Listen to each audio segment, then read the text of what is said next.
దురాశ దుఃఖానికి చేటు.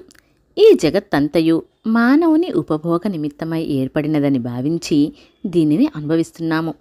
అయితే మానవత్వము సృష్టి కంటే విశాలమైనది కనుక ఈ సృష్టి క్షేమాన్ని విస్మరించి కేవలం మన మనుగడకు మాత్రమే ప్రయత్నించినప్పుడు అది ఘోర పాపమవుతుంది.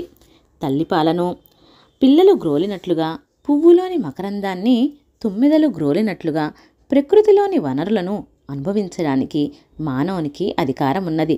కానీ వీటిని మితిమీరి అనుభవించుట చేత ప్రకృతి అనేక విపరీత పరిణామాలను పొందుతున్నది. గోవు నుండి క్షీరమును అందుకోవలసిందే గాని మితిమీరిన ఆశతో ఎక్కువ క్షీరం కావాలని గోవు పొదుగునే కోసినప్పుడు వచ్చే ఫలితం ఏమిటి? బంగారు గుడ్లు పెట్టే బాతు కడుపు కోస్తే బంగారం లభ్యమవుతుందా? కనుక ప్రకృతిలోని వనరులను కూడా పరిమితమైన రీతిలో అనుభవించాలి. మితిమీరి అనుభవించడానికి మానవునికి ఏమాత్రమూ అధికారం లేదు. ఓం సాయిరామ్.